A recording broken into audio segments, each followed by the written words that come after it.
C'est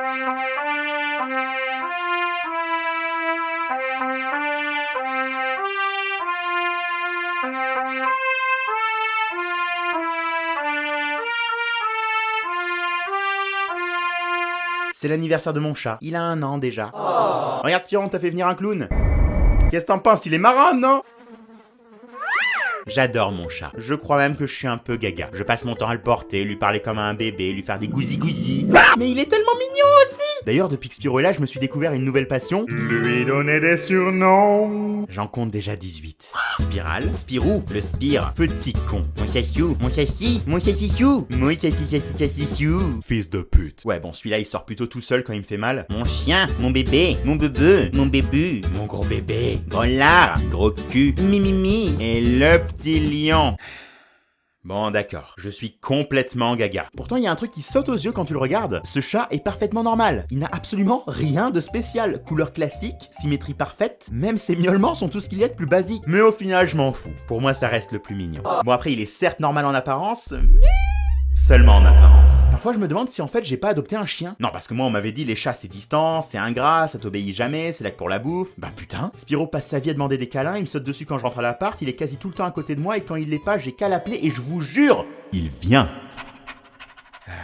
Ouais, je crois bien que j'ai un chien. Mais j'ai toujours aimé les chats. Par contre, j'ai vraiment commencé à en vouloir un quand mon pote Lolo s'est vu offrir un petit chaton roux nommé Spyro. Il était tellement adorable que j'allais quasiment tous les jours chez lui pour jouer avec et j'avoue que je le considérais un petit peu comme mon chat. J'aurais bien voulu en adopter un aussi, mais j'habitais encore avec ma mère, elle était catégorique.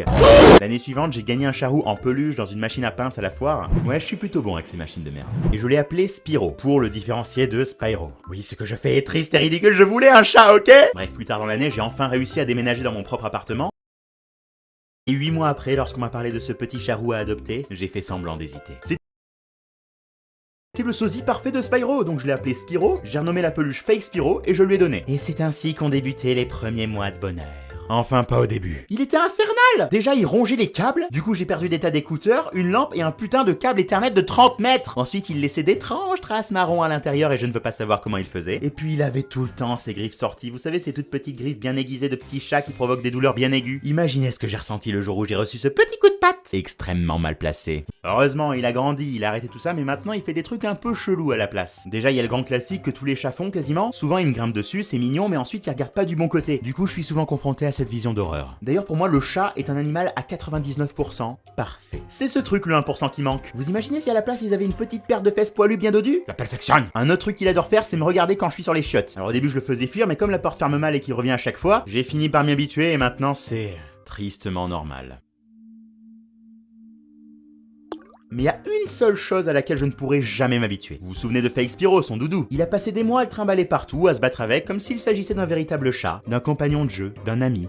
Et c'est toujours le cas, mais leur relation a, comment dire, un peu évolué.